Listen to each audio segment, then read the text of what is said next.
Oh, no, I'm leaving.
Good evening, everyone.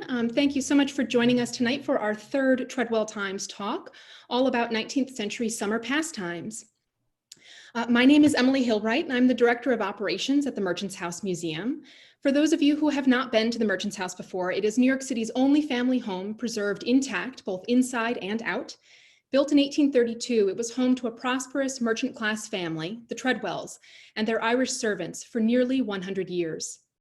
The last family member, Gertrude, died in the house in 1933, and it opened as a museum just 3 years later. The house is complete with the Tredwell family's original furniture, decorative arts, and personal possessions, even their clothing, and offers an intimate look at domestic life in mid-19th century New York City. Find out more about the museum at our website at merchantshouse.org. Tonight's talk is co-sponsored by Village Preservation, which has been documenting, celebrating, and fighting for the preservation of Greenwich Village, East Village, and NoHo since 1980. Their events illuminate the cultural and architectural heritage, history, and depth, and the value of preservation in our communities. Learn more at villagepreservation.org.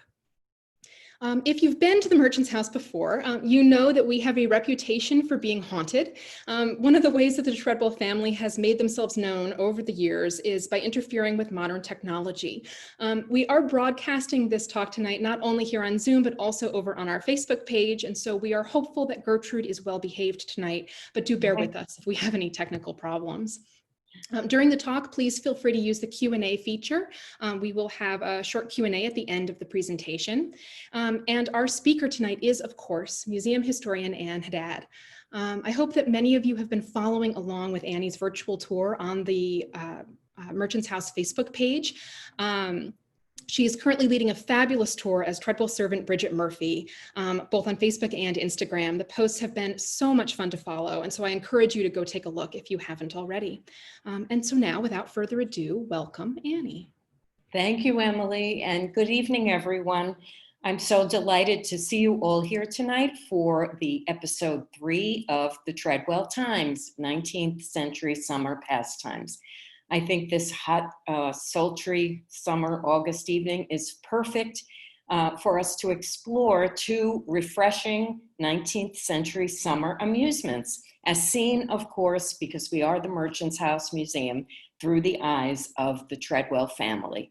So let's get to it. I have always found the history of balneology, that is, the study of the therapeutic value of mineral waters and bathing, to be fascinating. But I owe my more recent interest in the subject to this woman, Julia Eliza Tredwell, Seabury and Eliza Tredwell's 6th child, who was born on May 16th, 1833. Julia was 2 years old when her father purchased the house on East 4th Street that would be her home for the rest of her life. In a letter in the Merchants House Museum archives, written in August of an unnamed year, Julia expressed her concerns about her health to her mother. At the time, she was visiting Richfield Springs, New York, a popular spa resort town in upstate New York, where she apparently went to take the water cure to recover from an illness. And here is a portion of Julia's letter. Quote, "I took a bath and I felt stronger as soon as I came out. It is so lonesome to be separated that I feel as if I ought not to stay as long as I have, but I hope in so doing that I will quite regain my strength." Now, although we don't know the nature of the illness that befell Julia that summer, it would certainly not have been unusual for her to seek treatment at a spa hotel that offered the water cure. Julia was living in the golden age of the mineral water spa. Also known as hydrotherapy, the water cure was a 19th century health movement that promoted the therapeutic use of water to revitalize health and to cure disease. It has been practiced since ancient times when the Greeks, the Romans, and other early civilizations employed water for medicinal purposes. And here we have an image of the Diocletian baths in Rome, circa 306 AD, the largest public baths ever constructed. And these are the baths, the Roman baths in Bath, England. The perceived therapeutic value of springs that are rich in minerals was thought to be attained by a combination of bathing and drinking the water. Some of the elements that leach into the water as it passes underground include sodium, iron, zinc, calcium, and sulfur. After waning in the Middle Ages, the popularity of this form of alternative medicine spread throughout Europe and eventually became a craze in North America, largely due to the influence of the Native Americans who believed that the Great Spirit lived in the mineral springs, and they attributed miraculous healing powers to the waters. The mineral springs of upstate New York, in particular, enticed people from all over the country and Europe who sought both health and exclusive company as they retreated from the tensions brought on by economic and social change. This is just an image of an unnamed bath, probably in Germany. Now, when you think about the traditional medical practices that were employed in the 18th and 19th century to cure disease, you can understand, I think, why the concept of bathing in mineral waters appeared so alluring to the public. Because what were their options? Bloodletting, taking out copious amounts of blood from the body, purging, leaching, and blistering, which often worsened the patient's condition, if not actually caused death. So you could see why people had a desire to seek out other natural methods of healing at these resorts that offered somewhat gentler alternatives. And then, of course, we have the conditions of the city during the 18th and 19th centuries. people were ever fearful of the dreaded summer epidemics, such as cholera and yellow fever that struck New York and other port cities relentlessly during this period. And they believed that the city's filth and the miasma, that dreaded, horrible air that pervaded the city, was actually what was causing these terrible diseases. So the new consumer, these city dwellers who could afford to escape, eagerly adopted this fashionable practice, combining their quest for health at a spa resort with a desire for an elite vacation amidst splendid scenery, free from life's cares and the threats of epidemics. And you can see in this image, here we have Father Knickerbocker in the corner looking horrified and saying, oh, great heavens, is this all my descendants can do to keep this city healthy? And you can see all the filth that is lining the streets. This, of course, is a later image from 1879, but believe me, the city was just as filthy years earlier. Now, James Kirk Paulding, who you're going to hear a lot from in this talk, he was an English tourist who wrote in 1828, "All ages and sexes are to be found on the wing in perpetual motion from place to place. The young belle, tired of seeing and being seen in Broadway, breaks forth in all her glories in a new place at 500 miles distance." By the mid-19th century, New York State boasted of more than 50 spas. So what was actually in this miraculous water that they could attribute all these amazing cures to? Well, in 1793, Dr. Valentine Seaman, who was a New York City physician, analyzed Saratoga's mineral waters. And he spoke of one in particular, Rock Spring, Saratoga, as being especially rich in minerals. He reported that the odorous water tasted salty, was nauseatingly acidic, and after a series of experiments, he concluded that the waters contained iron, lime, carbonated alkali, magnesium, and sulfur. In 1825, Dr. John Steele, another New York City physician, praised the superior efficacy of the sulfurous waters in treating a great variety of eruptive diseases. He noted that when the waters, when first dipped, sparkle with all the life of a good champagne. And it also bears bottling very well. And here we have an image of the famous Rock Spring. Of course, this is many years later. And that is a boy holding what was called a dipper stick. And people would gather around that rock, around that pavilion, and he would actually put the dipper into the water to get samples for the patrons to drink, samples of the mineral water. So as claims of the extraordinary health benefits of the mineral water spread, physicians actually began prescribing a water cure, like almost the way you would write down, go to physical therapy. They would write, go to take a water cure for many, many symptoms, including jaundice, ulcers, kidney disease, constipation, rheumatism, syphilis, gout, and of course, hypochondriacal complaints. They were also known, the mineral waters, to have reported to have an aphrodisiac effect and were frequently prescribed for impotence with, get this, abundant success. How they measure that, I have no idea. Do the waters really cure anything is the next question. Well, I suppose that most health professionals would say no, but because they are rich in magnesium, calcium, and iron, their consumption may contribute to overall cardiac and bone health and help regulate blood pressure. Some health practitioners claim that because they are highly alkaline, they would aid in digestion naturally. Other mineral waters have diuretic and laxative effects, and soaking in the sulfuric waters, of course, are going to promote relaxation. So how exactly did the visitors take the water cure? Well,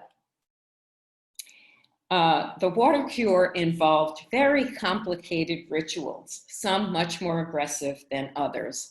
Many of the hotels built bath houses where guests would submerge in hot or cold tubs of mineral-rich water for hours at a time. And then they would be wrapped in cold sheets to sweat. And you could see in this fabulous image all of the various ways. There's the half bath, the head bath, the bottom bath, the douche bath, and then the sweating. And then right after they've sweated it all out, they return to the bath for round number 2. The bathing at Richfield Springs was said, according to Dr. Theodore Bailey, to produce a copious diaphoresis, that means a copious sweating, which opens a main channel for the immediate expulsion of properties injurious to health, made manifest by their peculiar odor.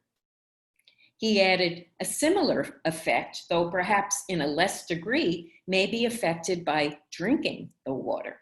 So patrons would also commonly ingest large amounts of mineral water daily to achieve the desired therapeutic effects. Bailey noted that the water should be taken with caution, and the use of mineral waters for disease should in all cases be accompanied by specifics from a physician, preferably one who is a resident physician at the watering place. So a typical water cure regimen would go something like this. They would get up at 4 a.m. for the first bath, then they would take a walk, then a glass of spring water, then have breakfast, then another glass, followed by half baths and perhaps foot baths. A third glass is taken about 1 hour before dinner, which would typically be at 3 p.m., and a fourth before tea. Large amounts are hurtful, warned Dr. W.B. Crane, and it is unnecessary to gorge the stomach with mineral waters in order to obtain their remedial effects. He warns of what can result from overdosing on mineral waters: nausea, flatulence, oppression at the pit of the stomach, diarrhea, etc., etc. And after bathing, it was recommended that patients should rest in bed for an hour to restore the equilibrium of the circulation. Now, Thomas Olwyn, who was a British illustrator, had a lot of fun with this, and he had many doubts as to the effectiveness of the water cure, so he did a series of illustrations mocking the practice. I love this one on the right. A patient at the water cure getting drenched, wrenched, and restored to health. You see him being wrung out over the bath. And this other one on the right, where the gentleman is saying, sitz baths and wet sheet, 6 o'clock winter's morn. This is delightful, very. James Paulding, of course, had to satirize the ritual of drinking the water. Rise early in the morning, drinking a glass of Congress water about every 10 minutes, and walking briskly between each till the walk is inevitably increased to a trot, and the trot to a gallop, when the requisite preliminaries of a good appetite for breakfast are consummated. Maria Todd, a New Yorker, excitedly wrote in her diary in August of 1845, "Ooh, we set out on a gay tour of fashionable Saratoga Springs. She and her family spent a week there, and one day she noted, arose in good spirits, and we went to the spring, drank 4 tumblers of water. Oh, I am quite fond of it. And then I went into breakfast." Robert McCroskey Graham, a 17-year-old wealthy New Yorker who enjoyed a week-long stay in Saratoga every summer with his family, noted in July of 1848, after taking 2 glasses of water, which I was always very fond of, I took immediately 2 more glasses. Then I felt quite sick. No doubt the effects of the water. Cold water enemas were also considered to be of therapeutic value in treating bowel inflammations and constipation. And along with that went dietary remedies, including abstention from coffee, tea, salt, tobacco, and alcohol, as well as meat and dairy products. Abstinence from swearing was also recommended. Long walks and breathing the fresh air were also considered essential complementary remedies, although James Stewart, a Scotsman visiting Saratoga for the first time in 1833, noted many visitors were just reluctant to walk. He said, dyspepsia, a very general complaint in New York State, is in no inconsiderable degree owing to the people supposing that enough exercise can be had in carriages and wagons. Physicians warned that the positive effects of the mineral water would not be felt immediately. Rather, they advised that from 3 to 6 weeks or even longer must elapse under its use before these profound changes are wrought, which precede and ensure a return to health. And you can see here, there are such things like colonic irrigation, a mineral water pack, infrared lamp treatment. Of course, this again is, though there was no date, one can tell that it was a later date, but still one wonders, what did all of this mean? So now we are going to discuss two of the popular spa towns in upstate New York that were known for their rich mineral waters. Saratoga Springs, whose slogan was health, history, and horses, and Richfield Springs, where Julia visited. The two towns are 65 miles apart. As you can see on the left, the map showing Richfield Springs and Saratoga. So now we'll talk about Saratoga first. So the indigenous Mohawk tribe of New York knew of the medicinal properties of Saratoga Springs and believed them to be sacred. The first European to visit Saratoga was Sir William Johnson, and that is what is pictured here. In 1771, in poor health, he was brought to High Rock Spring by the Mohawks to help him recover. The Mohawks called the place Saratoga, or the place of swift water, and the name evolved over the years to be changed to Saratoga. The first person to have the vision of the commercial possibilities of the springs, however, was a man named Gideon Putnam. Gideon built a tavern and a boarding house in the area in 1802 that could accommodate 70 guests next to mineral springs purported to have tremendous healing powers. It was an instant success, and over the years, the original tavern was enlarged over and over again by his heirs until it became the fabulous Grand Union Hotel, which we will see, we'll talk more about later. And one wonders if Putnam realized that he was contributing to the beginnings of the American spa culture and the tourism industry. And here's a view of Saratoga in 1828. You can see that although there are several hotels, it is still quite a bucolic area. So how did they get there? How did the travelers make the trip up from New York and other cities to Saratoga and Richfield? Well, the good old steamboat, thank heavens, revolutionized travel to upstate Springs and in many other ways, of course. Instead of having to make the entire trip by land over rough terrain, passengers could, after 1807, travel the 145-mile distance from New York City overnight to Albany by steamboat, where the fare, including board on the boat, was $4. The steamboat passage alone that commanded the awe of the passengers as they traveled up the Hudson River, as Gideon Davison dramatically noted in the Fashionable Tour, published in 1825.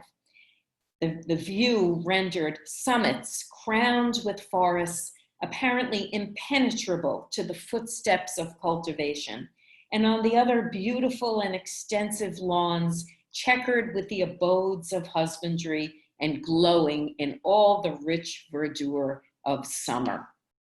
Upon reaching Albany, travelers boarded stagecoaches for Saratoga Springs and for a price of $2, traversed the last 47 miles in carriages with quote unquote convenience seats and with excellent horses. And then of course, the railroad. The arrival of the Saratoga and Schenectady Railroad in 1833 positively galvanized tourism to the area. And by 1851, the Hudson River Railroad line reached Troy, New York, where one could easily connect to the Saratoga Railroad, thus allowing passengers to make the entire journey from New York to the Springs entirely by rail. And this rail travel added a whole other element to the trip because it added novelty and pleasure and, of course, sophistication to the journey. By the 1820s, Saratoga Springs had several grand hotels doing a brisk business in water therapy. The Congress Hall on the left was the most fashionable, but the 4-story U.S. hotel built in the 1840s on 3 acres in the village center with a broad front piazza offered both billiard and ballrooms that, quote, when enlivened by the associated beauty and gaiety resorting to the springs, presents a scene of novelty and fascination seldom equaled. So you get where I'm going here. Over time, engaging in spa culture became just as important as indulging in medical regimens. In fact, the waters at Saratoga Springs were often a sidebar to its ultimate purpose, which was elite socializing in an atmosphere of cosmopolitan sophistication at a fashionable resort. A.M. Maxwell, a visitor from England, noted, "The whole elite of the season is here assembled, men the most distinguished and women the most beautiful." And James Stewart, our Scotsman, noted, "The great bulk of people who resort to these celebrated springs, many of them regularly once a year, may come for amusement and for the preservation rather than the recovery of health." And James Paulding had, of course, to satirize the scene very wittily in 1828, calling it a great place for scandal, and it is not absolutely out of nature for a lady to gain her health and lose her reputation at the same time at one of these places. He noted that the first object of a married lady at the Springs is, or ought to be talked about. He advised married women to leave their husbands at home to make money while his wife is spending it. If they cannot leave their husbands at home, it is advisable that they should never be seen together while there, as it is considered indecent. Young ladies are informed that the rule for dressing is to get as much finery and as many colors as possible and put them on at once. It looks like economy to wear only a few ornaments at a time, and of all the things on the face of the earth, nothing is so low or vulgar or bourgeois as economy. You just have to wonder if this man knew Oscar Wilde. Robert Graham seems to support Mr. Paulding's observations when he wrote in his diary, "In the way of society, there is all here the most fastidious could desire. More pretty girls together than I ever saw before. Could anyone hold out against so great an array of charms?" Well, by the mid-19th century, Saratoga had become the queen of spas. During the Gilded Age, thanks to its proximity to New York City, its summer season attracted such noted moneyed families as the Whitneys, the Astors, the Vanderbilts, and J.P. Morgan. With over 824 elaborately appointed rooms and a huge ballroom, the Grand Union, which I had mentioned earlier as being where it all began by Gideon Putnam, was the most lush and posh hotel, charging $125 a day to stay in one of its cottages. The entire first floor was a public space. Meals in the 450-seat dining room were quite elaborate. The hotel offered morning concerts on the piazza. Maria Todd enjoyed amusements during her stay in Saratoga, such as a tableau very beautiful to behold at the Grand Union, and a game of 9 pins where she noted, "Ladies as well as gentlemen can play here." And here we have 2 sumptuous interiors of the dining room and the parlor of the Grand Union. Notable guests at Saratoga during the Gilded Age included actress Lillian Russell, pictured here with Diamond Jim Brady, who made their first appearance together at Saratoga in 1882, and other members of the 400 who felt at home in the grand hotels and partook of the many available entertainments such as operas, dancing, and plays. I read that Miss Russell could often be seen riding her gold-plated bicycle with handlebars bearing her initials spelled out in diamonds and emeralds. And here we have some of the elite of Saratoga on the porch, the bankers, the politicians, the millionaires, the literary figures, all mingled on these wide porches of the luxurious hotels that lined Broadway.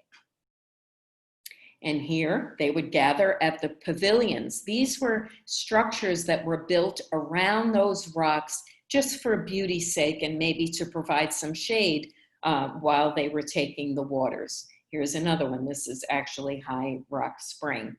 And then in the afternoon, Broadway, dressed in their latest finery, guests would promenade in their carriages down Broadway, which, by the way, is exactly what they would be doing when it wasn't summer in New York. They would be parading in Central Park. And in the evening, guests gathered at their favorite meeting spot, the Hall of Springs, with its 3 bubbling fountains, and then danced at the hops. And believe it or not, back in this period, dances were called hops. So these people would have understood, let's go to the hop. In 1863, the Saratoga Racecourse opened, and that began attracting the affluent who bet, even more affluent, I should say, who bet large sums on the races. In the evenings, they gambled their money away at the casino, then known as the Clubhouse, which opened in 1869 and led to an even bigger explosion in tourism. So, Spalding was very smart because in 1828, he had predicted that despite its charms and therapeutic value, Saratoga Springs would be killed by ennui. Well, by the turn of the century, the mineral springs were depleted from overuse. Soda businesses were pumping water out to extract carbonic gas. And of course, by the Great Depression, tourism had dwindled. Strides in transportation made destinations further afield, such as Newport, much more attractive for those of means, especially as Newport was much more exclusive and not welcoming to the middle classes the way Saratoga was. Now, moving on to Richfield Springs, which was another popular resort community where Julia stayed one August, was formed as a village in 1797 around the sulfuric spring that the Oneida tribe called Gangawanjes, meaning stinking water, because this water was very different from Saratoga water. This water was very, very sulfuric. The village began to draw visitors as early as the 1820s, after Dr. Horace Manley brought 25 patients to take the water cure at his new sanitarium, which was on the site of the Great White Sulphur Springs. By 1830, due to the perceived efficacy of the sulfurous water, which was said to be, by the way, the strongest east of the Mississippi, the town had become another summer resort destination for the elite of New York City. Richfield Springs is almost at the very center of the state, just over 200 miles from New York City. Its attractive location, isolated as it was from large towns, and its 1,700 feet above sea level elevation resulted in the purest air and water. In March of 1845, it was reported in the New York Daily Herald that the facilities for traveling have been immensely increased, and the locomotive propensities of the people can now be gratified at half the cost. Besides, these times are prosperous. Money is plenty, and however anxious we Americans are to make money, we certainly cannot be accused of any stinginess in expending it. Now here is the only image I can find of the National Hotel where Julia Tredwell stayed. This was erected in 1852. It was situated on Main Street and could accommodate only 60 guests. It was much smaller than those big hotels I've mentioned. And it was said to be so quiet and retired and peeps so modestly from between the branches of its shade trees that it may be said that it excels in its obscurity. And when I read that, I thought, my goodness, this is the perfect spot for the Tredwells. Nothing flashy for them.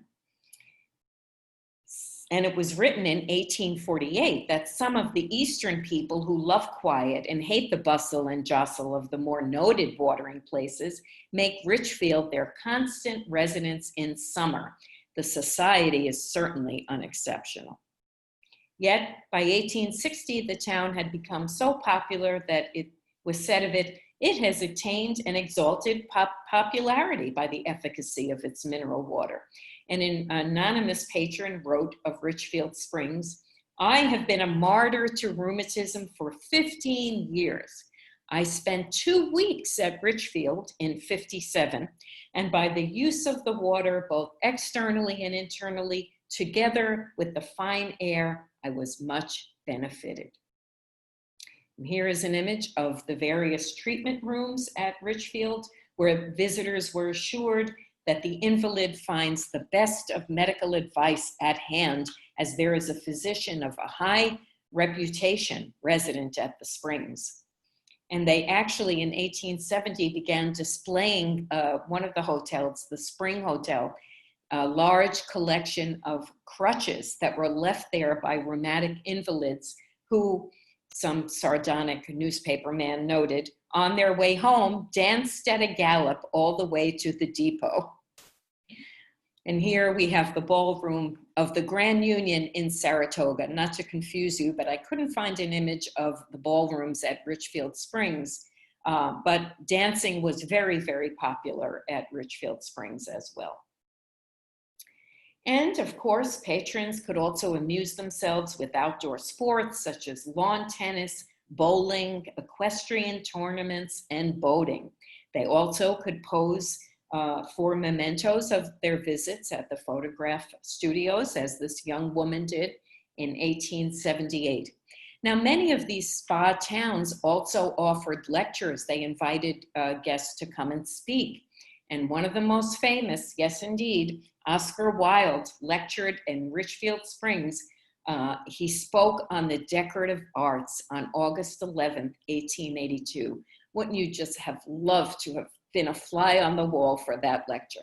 Now, this image is of a broadside from another stop on his tour in Sharon Springs. I could not find the one for Richfield Springs. Did the water cure work for Julia Tredwell? Well, we don't know for certain, but it seems to have had a positive effect, for she wrote, I have felt much better the past week. They all say I have gained. I feel it, but by weight, I have only gained 2 pounds. Now, as early as 1810, merchants in the spa towns took to bottling their mineral water and shipping it to the municipal markets as another source of revenue. The bottles were sealed and shipped in crates filled with straw and were sold usually by grocers and wine merchants. Now, the fashionable summer spa goer could reap the health benefits of mineral water all year long. Robert Grain, the young New Yorker I mentioned earlier, one day suffered from a severe sore throat back in June of 1848. And he wrote in his diary, "Father gave me a full bottle of Congress water." The water seemed to have no effect, however, for poor Robert, who was probably suffering from tonsillitis, was treated by his physician by the application of silver nitrate. Ultimately, however, that didn't work, and he actually had his tonsils removed right in the doctor's office. Now, in a letter to her mother, in that same letter, Julia wrote, I went to Whitney's, and that would be Joshua Whitney, who is the proprietor of Spring House, another hotel in Richfield Springs. I paid $4 for the water that was sent you. He will not send any water now. He said it will be impossible until September. He has more than he can attend to right now.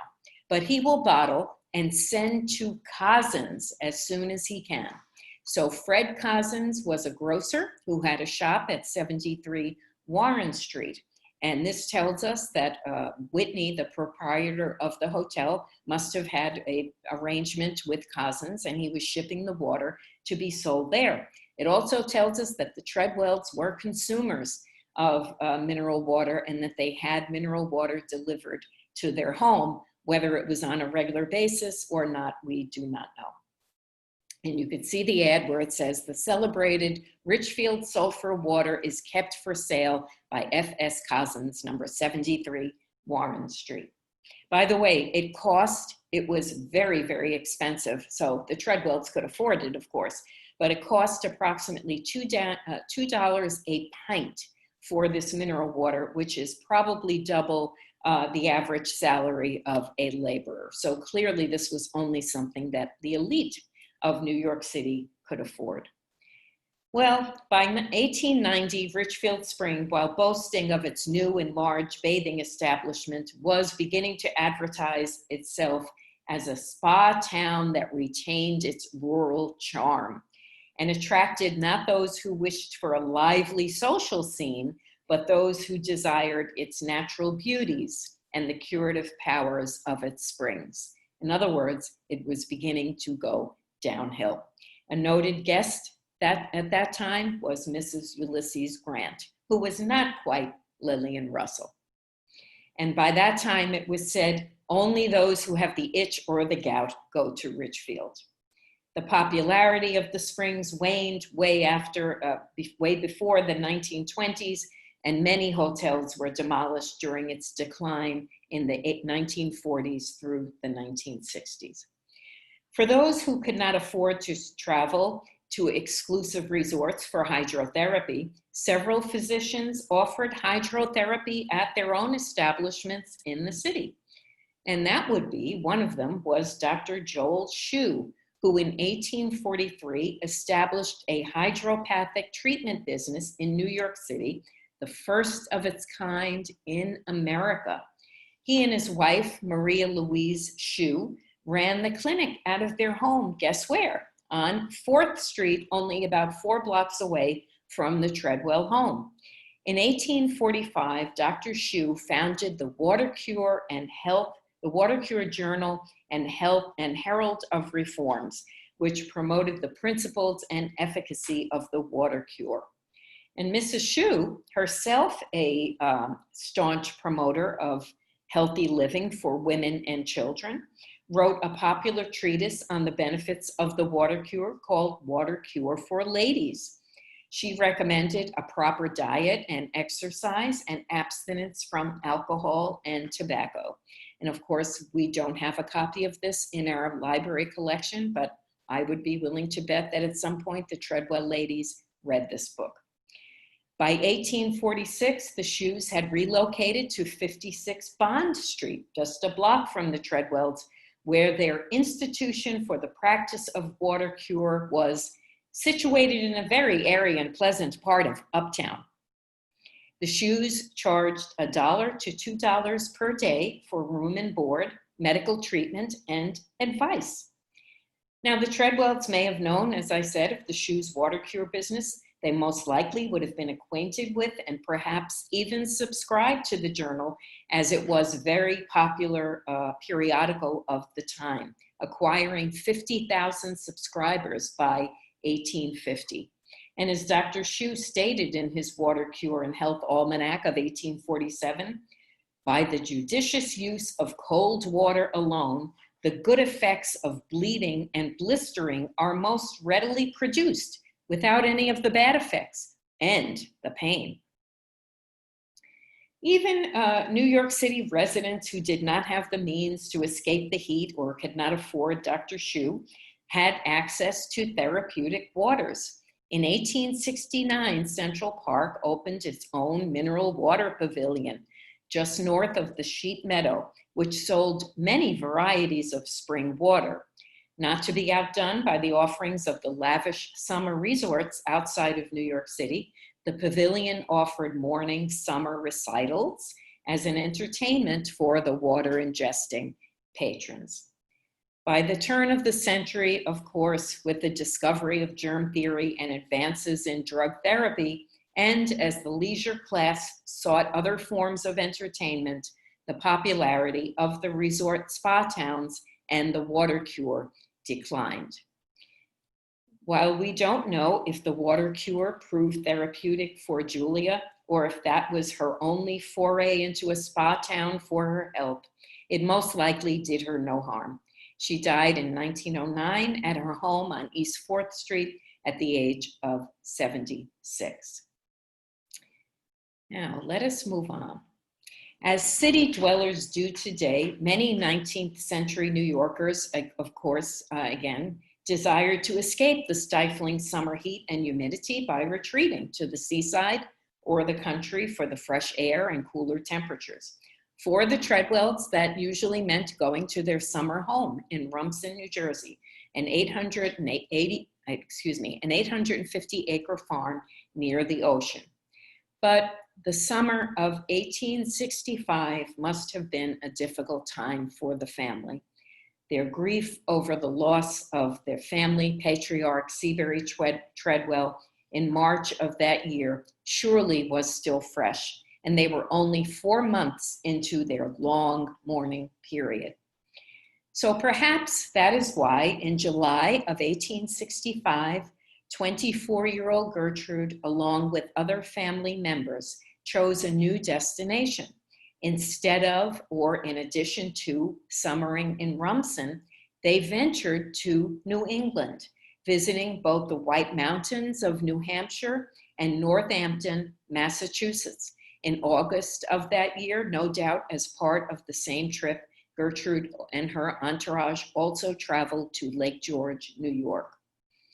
Here is a picture of the Tredwell family taken during that trip in 1865. Gertrude and her family may well have been on what was known as a fashionable tour that, according to Dwight in the Northern Traveler, typically included visits to Catskill, Albany, heading further upstate to the springs in Lake George, venturing into Canada, Montreal, Quebec, Lake Champlain, over down to Burlington, Vermont, and the White Springs of New Hampshire, down to Providence, Boston, Connecticut, and back home. And we don't know, we know that that is Mrs. Tredwell seated. We're not sure who the other people are in the image. The person on the right may be Gertrude, but we just cannot be sure. Considered to be an essential tourist destination by the mid-19th century, the White Mountains were called the Switzerland of the United States, and they drew many celebrated visitors, including Mary Todd Lincoln, who, along with her son Robert, journeyed there in 1863. Now, several factors led to the surge in tourism in upstate New York and further north, and of course they are the railroad, the steamboat, and the arrival of the railroad in the White Mountains in 1851, which opened up the area to more of the middle classes who could afford the less expensive means of travel and appreciated the significant time saved with this mode of transportation. Another event that really galvanized visiting to this northern regions was the development of the great American landscape painting tradition, otherwise known as the Hudson River School, led by Thomas Cole and Asher Durand. And their depiction, many of them actually painted the popular resorts like the White Mountains of New Hampshire. And this led to a new appreciation of the natural beauties of the regions and was very inspiring to restless New Yorkers. Most New Yorkers had never been this far north before, but once they saw all of these amazing paintings, they decided to venture further north. Once she arrived at the White Mountains via rail, via a combination of steamer and rail, Gertrude and her entourage would most likely have boarded a stagecoach which would bring them to their hotel. After spending a week or two enjoying the beauty of nature in the White Mountains, Gertrude and her fellow travelers most likely made the return trip by rail, stopping for a time in Northampton, Massachusetts, where she and her party probably ascended Mount Holyoke. Northampton was called in 1865 the loveliest village in America. Mount Holyoke, a popular tourist attraction, was known for its splendid, unrivaled 160-mile view of the countryside. Although 800 feet high, the ascent was a requisite part of the journey. Here, Gertrude enjoyed another idyllic mountain scene and the quiet beauty of the Connecticut River Valley. Before returning home, she traveled to Lake George, another popular 19th century destination. By the way, the term fashionable tour, which I'm sure you've all read about and heard about, especially during the Gilded Age, was first coined by Gideon Davison, whom I've quoted earlier, in this book, the title of this book, The Fashionable Tour in 1825. This was a popular pocket manual and guide, one of many guidebooks that proliferated in the 19th century. And they briefly describe it. It's sort of like he's laying it all out for you. The important stops along the route, the accommodations, the distance tables, the prices, making it easy for an inexperienced traveler to embark on the journey. So how do we know for certain that Gertrude visited the White Mountains and Northampton in July of 1865? Well, the Tredwell archives at the Merchant's House Museum contain a large collection of pressed flowers and seaweed, both mounted in scrapbooks and on loose leaves, dating from 1855 to 1876. Here's one album. And here's another. Isn't that just the most lovely album you've ever seen?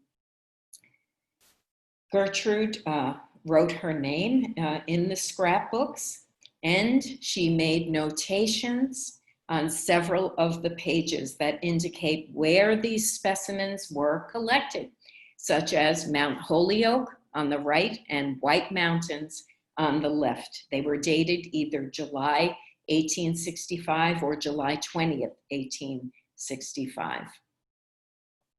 We do not know if all of the pressings in the extraordinary collection were done by Gertrude. Her sisters may also have enjoyed the hobby, but we do know that both scrapbooks of pressed flowers, ferns, and seaweed bear her name. And also, many individual pages bear the initials E.T.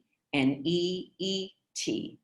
And this can only be Gertrude's mother, Eliza Earl Tredwell. Perhaps Gertrude developed her obvious passion for the craft from her mother. It may have been an activity that both pursued and delighted in together.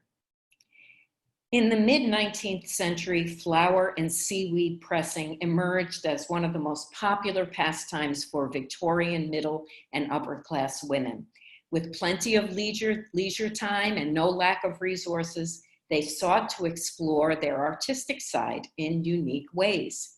Wishing to be part of the skyrocketing craze for natural history and science, yet restricted because, why? They were women and these fields were not open to them. Many found the art of identifying and collecting plant specimens to be a respectable and acceptable way of being in the natural world and maybe improving their scientific knowledge and also of preserving the beauty of the world around them. Respect for nature was also viewed as a Christian road to God. A woman given to this pastime would pride herself on her herbarium or collection of flora. Women also press flowers, of course, for sentimental and romantic reasons.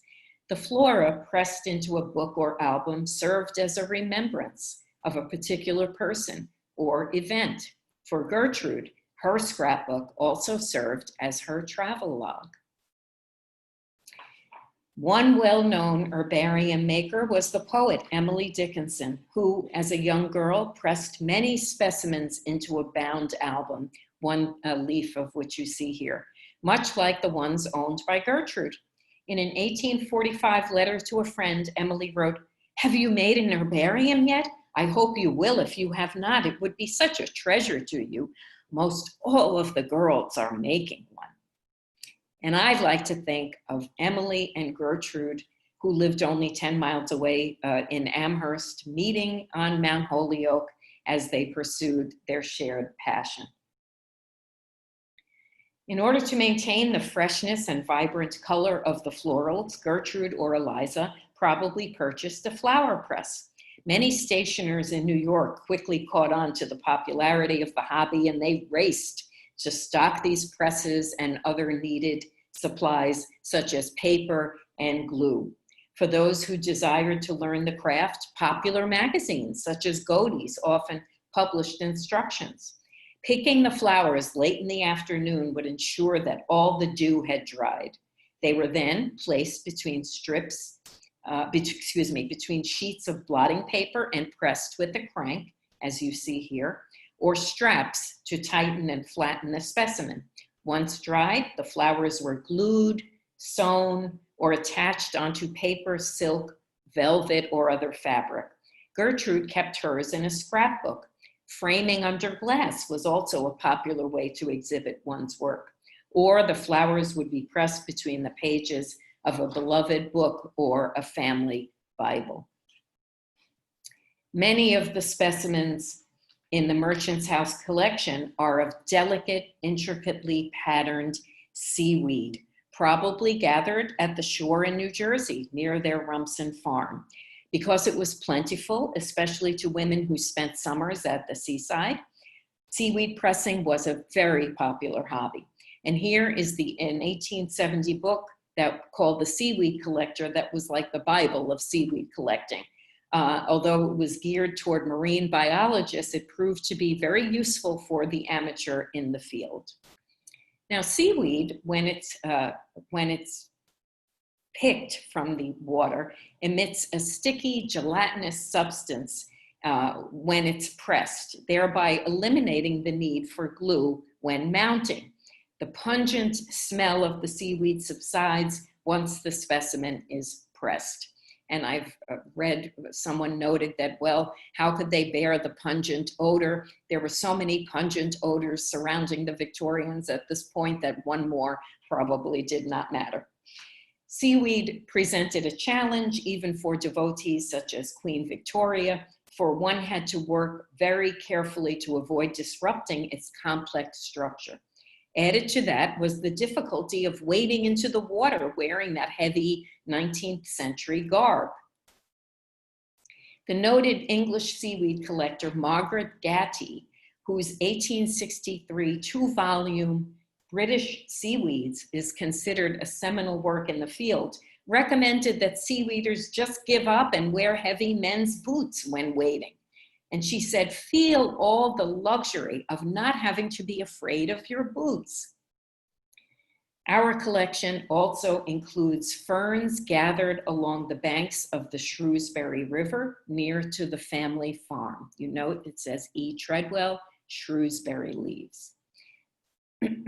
And several specimens in the collection are marked Harlem, reflecting the rural nature of that part of New York City in the mid-19th century. Seabury Tredwell actually owns land on 127th Street and 4th Avenue in Harlem in the 19th century, so the Tredwells probably made excursions up there when it was very rural, and it was also a very popular site to visit at that time. One only has to glance at the Tredwell's collection of pressed flora to realize the extraordinary precision, patience, and technical skill that was required to arrange the delicate specimens, especially the seaweed. In a New York Times article from 1874, the reader is cautioned that seaweed pressing requires the greatest delicacy of touch and the most absolute attention. It would not be a bad idea to serve a preliminary apprenticeship at lace making before attempting seaweed pressing. Gertrude and Eliza created unique arrangements that are works of art. It must have taken hours to do such painstaking work. Clearly, both women loved exercising their artistic talents in this manner. And many of the flowers, because we have been so carefully storing them, still retain their bright colors because they have had little exposure to light. Here's another one. Isn't that just stunning? It is uncertain if the trip to the White Mountains in July of 1865 was the family's first. They did make subsequent trips to the area, but none of the other pressings are marked as having been collected there. The latest specimen that bears Eliza's name is dated August 24th, 1876, and was collected from Seabright, which is another name for Rumson, when she was 79 years old. Eliza would die 6 years later in 1882. We don't know how long Gertrude continued to enjoy the craft of flower pressing, or whether she derived joy from looking through the albums in her later years. She certainly saved them all. We like to think that she would look at them and think of her mother and happy days. And last but not least, as always, the Merchants House Museum is right on trend. This bit from the tip column appeared in this past Sunday's New York Times Magazine, in which flower pressing is suggested as therapy for the anxiety that we are all experiencing during this very uncertain time that we are living in. So wherever you may safely travel, when you travel again, I would like to leave you with this from our friend James Paulding, who, despite his cynicism, proved that he had a heart after all. He wrote, "Mayest thou pass thy whole life in traveling for pleasure, meeting with glorious entertainment by the way, and at length find peace and repose at that inn where sooner or later all mankind takes up their last night's lodging." Thank you for listening. Thank you so much, Annie. That was just wonderful and so great to see all of the pressings. They're just so beautiful, aren't they? We have a couple questions here. We've got a few minutes to get to some questions. If you have any questions, feel free to ask them and we'll try to fit in as many as we can.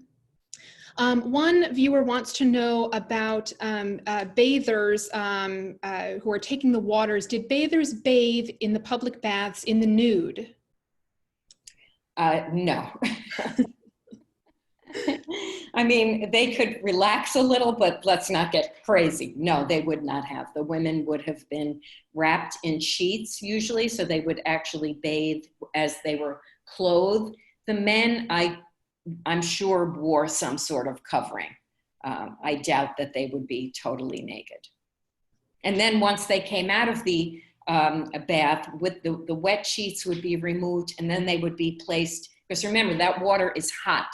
The bathing, the sulfuric water is hotter thermal water. So then they would have been wrapped immediately in ice cold sheets, which would totally galvanize and, stimulate the circulation. Fabulous. Let's see, another viewer wants to know whether you can tell us anything about Sharon Springs. Do you know anything about? Unfortunately, no. I just focused on the most popular one that we all know is Saratoga and Richfield, because Julia went there. They were all, Sharon Springs was very close to Richfield though. So I would imagine that they were, in my research, I did pass, books about Sharon Springs, but I did not, actually pursue the study of Sharon Springs. Okay, let's see here.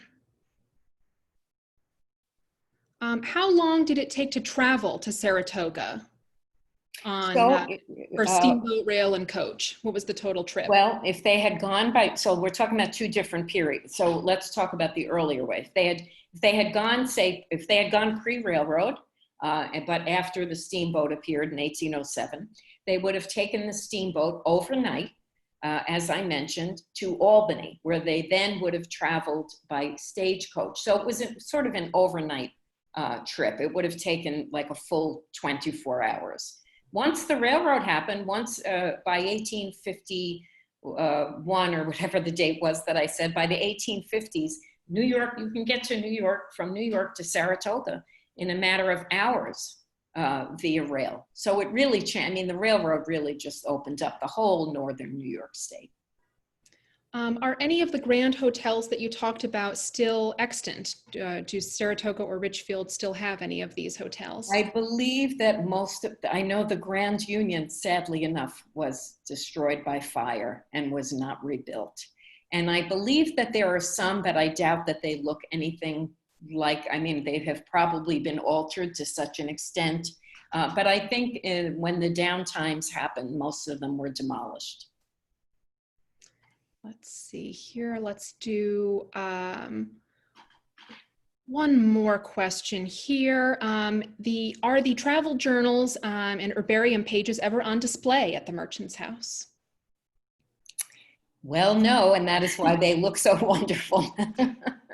But we'll have to think about that when we reopen. Yes, the pages, as you mentioned, are extremely fragile, and they are so fragile. Very careful about how much light they receive. Right. But now that you've done all this wonderful research about them, it would be wonderful to put them on display. Maybe we should do an exhibit. There are a lot more, I have to say. I only chose, so many, but there are many, many more, and they are just beautiful, and they're so beautifully preserved. I know you'd love to see them. Well, wonderful. Thank you so much, Annie. Thank you. It was wonderful as usual. Thank you so much for joining us this evening. If you're interested in future Treadwell Times talks, do keep an eye on our website at merchantshouse.org, and we hope to see you sometime soon. So thank you all. Thank you. Thank you, everyone.